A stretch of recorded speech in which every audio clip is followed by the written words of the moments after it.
Si vos hubieras sido presidente, ¿habrían venido más inversiones de las que vinieron hasta ahora? Ninguna duda. A ver, ¿por qué? Primero había preparado absolutamente toda una agenda de desarrollo de inversiones que tiene que ver con la segunda etapa de la reindustrialización, que tiene que ver con industrializar la ruralidad también con las materias primas. Ahora, para que lleguen inversiones tenés que generarle las condiciones al inversionista. Mercado interno, competitividad, determinado, protección a sectores que habían levantado las persianas de vuelta, el sector textil y calzado. Digamos, entre una economía cerrada y una economía totalmente abierta, liberal, hay un punto intermedio. Hoy todos los países se están replanteando su rol en la globalización. Son los temas que yo estoy estudiando y dándome cuenta que el desendeudamiento, el mercado interno, la industria nacional, y por lo tanto hubiese buscado en todo momento de incentivar con todos los instrumentos por parte del Estado. De hecho, en la provincia de Buenos Aires habíamos duplicado los parques industriales y todas las áreas de gobierno las habíamos puesto conectadas con los sectores productivos. A ver, ¿vos qué necesitás? Financiar una máquina para aumentar la línea de producción. Ahí está Provincia Leasing. ¿Usted qué necesita? Financiar el edificio para hacer mi fábrica. Ok, ahí estaba el Banco Provincia. Ahí estaba FOGABA, el Fondo de Garantía Recíproca de las Pymes. Habíamos puesto una escuela técnica en algunos ya de los parques industriales, calificar la mano de obra. Entonces yo veo que la agenda del país se ha desviado a otra manera y que hay que volver a reencauzarla, de donde van a venir las soluciones de fondo a los temas que antes planteábamos. Entonces, vayamos porque el parte por trabajo parte. es el gran ordenador. ¿Qué hubieras hecho con el cepo? Mira, yo había hablado con la presidenta de Brasil, con autoridades chinas y de Rusia, de hacer una segunda etapa de los WhatsApp, engrosar las reservas a 10.000 millones de dólares cada uno. Luego incentivar la repatriación de capitales con objetivos productivos. Y luego... ¿El blanqueo es eso? Sí, a mí me gustaba más el concepto repatriación de capitales para incentivos. Sí, esencialmente sí, con una un tema quita está de en mi agenda. Pero los tiempos era, y después solucionar el frente externo. Cuando viaja Urtubey a Washington, me comenta el viaje, él en ese momento me consulta como candidato a presidente yo del peronismo, me dice, voy a tener una ronda con bancos, con inversores, me van a preguntar el tema de los buitres, y yo le mando así por él, que tengan la tranquilidad que voy a regularizar esta situación pendiente. Pero primero voy a tener que consolidar un nivel de reserva, porque si no, en la debilidad siempre negociás mal o a destiempo. Y de hecho, a pesar de haber ido a pagar rápido a los buitres y a pesar de haber hecho una gran devaluación, ni mejoró la competitividad, ni vinieron el nivel de inversiones productivas que el gobierno esperaba, y sí se acentuaron las inversiones en el sistema financiero, ¿no es cierto? Pero concretamente, vos hubieras salido del cepo más tarde. Gradual, el tipo de cambio administrado. Hoy a ver, yo creo que es lo que tiene que rever el gobierno, la política económica y la política monetaria. Yo tenía objetivos productivistas, no objetivos monetarios. Este gobierno primero dice, bueno, vamos a bajar la inflación no sé, este año querían el 17, va a terminar el 23. ¿Y qué hacemos para bajar la inflación? Bueno, aumentemos la tasa de interés, abramos las importaciones. No, empecé al revés. El objetivo productivista. Y después, en base a todo eso, la economía se va ordenando. Entonces, objetivos de crecimiento, objetivos de expansión de la economía, objetivos de alcanzar el poder adquisitivo del salario. Yo no conozco, Jorge, ningún país del mundo desarrollado con salarios bajos. Los países desarrollados tienen salarios altos. Entonces, que el salario, las jubilaciones, sea una variable de ajuste para buscar achicar este déficit fiscal, vía inclusive endeudamiento, y esto la dinámica que nos puede generar. Entonces, ¿cómo hubieras resuelto el tema del déficit fiscal? Si vos hubieras bajado las tarifas, hubieras bajado los subsidios a las tarifas más gradualmente. Sí. Hubieses mantenido la protección a determinadas industrias. Pero exigido, mantener protección, pero exigido. Yo te protejo, decime cómo invertir, decime cómo vamos sustituyendo importaciones. Hoy hemos encontrado esta realidad que sustituimos fábricas por importaciones. Entonces había que seguir sustituyendo importaciones en los distintos programas con cada cadena productiva. Y fundamentalmente en un acuerdo de complementación con Brasil, por ejemplo, porque teníamos que fortalecer en la segunda etapa que venía ahora del Mercosur. Pero vuelvo con la pregunta, ¿cómo hubieras resuelto el déficit fiscal? Con crecimiento. Pero bueno, con el primer inversión. año, los primeros 2 años, ¿cómo lo hubiese financiado? Inmediatamente, con crecimiento, ninguna duda. Vos gradualmente, no descuidando el mercado interno, porque el déficit fiscal se agudiza con la menor actividad económica y que genera menos ingresos, y encima haberle sacado a sectores que se podían haber postergado, por ejemplo las retenciones, el caso de las mineras y otros casos más. Pero vuelvo con la pregunta, entonces Kicillof 2 años antes, ¿por qué no lo hizo? ¿Por qué no logró producir crecimiento? Porque en ese momento la economía tenía otras prioridades, porque un contexto internacional también complicado y porque... Que no había cambiado en el 2016, el contexto internacional complicado. Bueno, Entonces, estaba, vos te pero por encontrabas eso, con ante el un mismo. contexto internacional complicado, lo que tenés que hacer, fortalecer lo tuyo, proteger tu industria, tu trabajo, tu mercado doméstico, y no se expande el mercado interno con salarios que se van deteriorando, como pasó acá, que las paritarias fueron quedando por abajo de la inflación, o la movilidad jubilatoria, o otras decisiones en materia sociales por el repliegue que tuvo el Estado. Entonces, la manera gradualmente ahora, hoy cómo nos encontramos, con una inflación similar al 2015, con un endeudamiento de 100.000 millones de dólares, con una tasa de desocupación y de retroceso en la actividad por los despidos que hubo y los cierres de plantas, y un gobierno que tiene evidentemente una gran habilidad para transmitir expectativas. Aguanten que las cosas, ahora viene lo mejor. Lo peor quedó atrás. Y sinceramente me preocupa que en este recorrido, porque aparte el gobierno lo está anunciando, ¿qué está diciendo ahora? Ahora no, pero después de octubre te aumenta el tren, el subte, el colectivo, la nafta, la luz, el gas.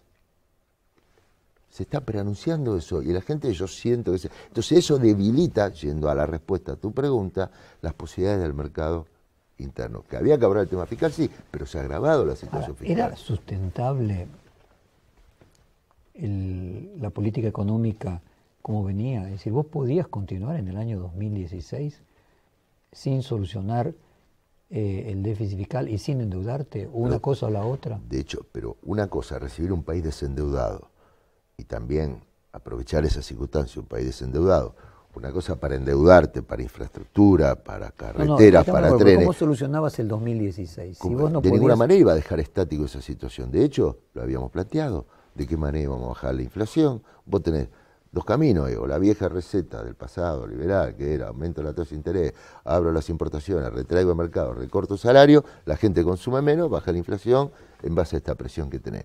O expandir la oferta de bienes y servicios. Es decir, se había hecho un modelo de demanda importante. Ahora había que agregar un modelo de oferta sustentable, es decir, aumentar y equilibrar la oferta de bienes y servicios con una demanda creciente. El tema de las tarifas, yo lo había dicho, gradualmente lo vamos a ir... Para entender, sí. ¿Hubiera sido la propuesta de Miguel Bain de desdoblar el cambio, salir progresivamente del cepo, ir corrigiendo? Muchas de sus ideas, sí, lo habíamos hablado con él, con Blecher, con Batakis y con todo lo que vamos a hacer. Ahora, la conducción de la economía la lleva adelante la política.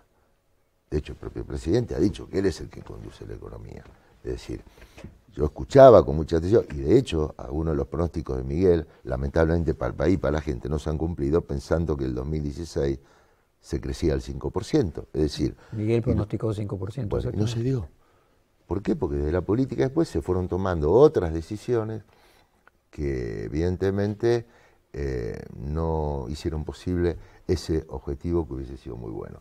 Quiere decir que Miguel está diciendo, porque lo habíamos trabajado juntos y nos habíamos comprometido a precisamente gradualmente ir abordando todos estos temas, pero con una prioridad que tenía que ver el mercado interno y con un nivel de reservas que difería también con una administración del Banco Central que no hubiésemos llevado adelante una agenda de estas características que hoy la vemos con preocupación. Todo lo que es el tema de los LEVAC, las reservas son fruto del endeudamiento, después el gobierno a la vez toma los pesos del mercado y así se mantiene una situación que retrae la actividad económica y que genera las situaciones de las tensiones fiscales por consecuencias sociales, económicas y productivas. El gobierno que dice ahora, estamos creciendo, a lo sumo estamos recuperando parte de lo que habíamos caído. ¿Comprende? Mañana se van a abrir unos comercios y van a decir, uy, se volvió a abrir los comercios. No perdón de vista que 6.000 entre comercio e industria cerraron. Entonces, vos me decís dónde hubiese puesto el esfuerzo. Ahí. Por eso, esto estaba reflejado en los acuerdos productivos con cada una de las provincias. O sea, ¿vos crees que no había una pesada herencia y que se podría haber ido progresivamente solucionando los problemas que vos mencionás, que coincidís en el diagnóstico con el gobierno, pero no en la terapia a aplicar? Exacto. Es decir, a ver, la pesada herencia, ¿qué parte de herencia vamos a ver? ¿El país más desendeudado del mundo? ¿O vamos a ver el tema de los subsidios? La palabra herencia es muy grande, puede ser mediática. A ver, yo que veía una gran oportunidad, el país desendeudado. Nadie puede dejar de reconocer de que los 12 años de un gobierno kirchnerista redujeron la deuda. Eso es un mérito que nadie le puede dejar de reconocer. Como la redujo en las provincias, como pasó en otras provincias y como pasó también a nivel de los municipios. Hoy ese ciclo se está repitiendo. Me refiero a la pesada deuda, me refiero a herencia, es que vos tenías un déficit que era infinanciable. Un déficit creciente que era infinanciable. Y tenías al mismo tiempo un cepo que hacía imposible que la Argentina pudiese ser un país normal. Digamos, supongo que vos suponés que un cepo es un país, es algo extraordinario, que un país con cepo no puede funcionar. Bueno, se levantó el cepo. Vamos, entre dejar el cepo como estaba y haber hecho una apertura y una devaluación que generó una fuga de capitales de la dimensión y un endeudamiento como el que estamos viendo y no inversiones productivas, había un camino intermedio. Yo representaba eso. Mis ideas hoy son esas. Ni un extremo, ni el otro. Ahora, lo que está en discusión en esta elección son elecciones legislativas. Tampoco a la gente la podemos confundir. Es decir, Macri sigue siendo presidente, la gobernadora Vidal, los intendentes. Acá lo que estamos buscando es una fuerza en el Congreso que ayude a revertir esta situación y poner una mirada más social, más hacia la clase media de la situación que está viviendo. A Daniel, Sturzenegger nombró a la mano derecha de Bain a Marina Dal Poyetto en el directorio del Banco Central. Una muy buena profesional. ¿Qué significa eso? ¿Crees que hay un reconocimiento a una buena profesional? Con la cual yo he conversado, una buena profesional. Es decir, una buena profesional. Ahora, más allá de las personas, el tema es, bueno, ¿cuál va a ser la política? ¿Va a seguir siendo esta?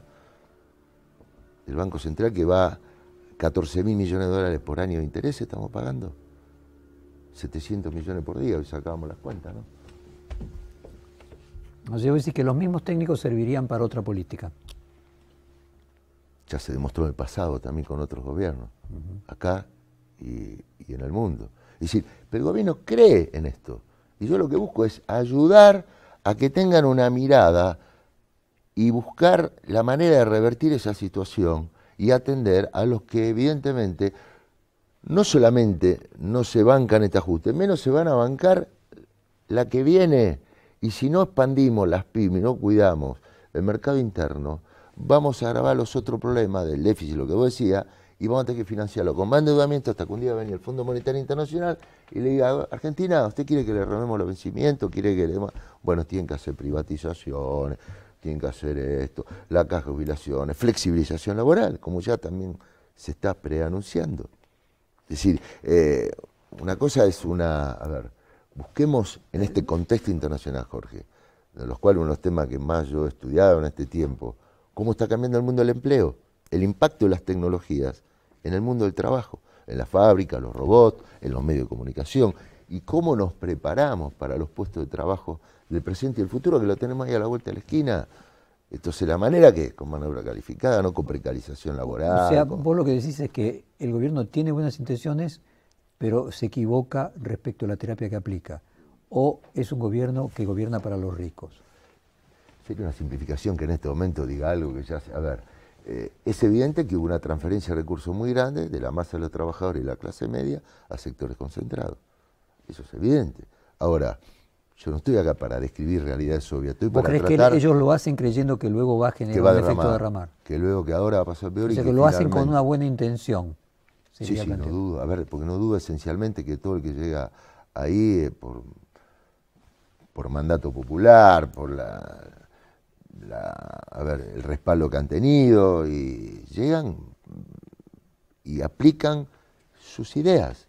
Entonces yo no lo pongo esto en términos de discusión personal con el presidente, a quien conozco hace tanto tiempo y siempre he sido y soy respetuoso de lo personal, pero disiento con estas ideas de algunos lineamientos, fundamentalmente lo que hace a la organización económica, productiva y social del país. Y creo que de hecho la provincia de Buenos Aires, que es la que más está sufriendo parte de esto, hay que mirar el resultado electoral. ¿Qué hizo bien Macri en estos 2 años? A mí me gusta la agenda internacional, me parece muy interesante. Que hayan venido tantos presidentes, el último encuentro de él con el Papa me parece que fue muy bueno, haber completado la corte, muy interesante, que haya en el Congreso un debate intenso, también me parece importante. Es decir, esas cosas las reconoces.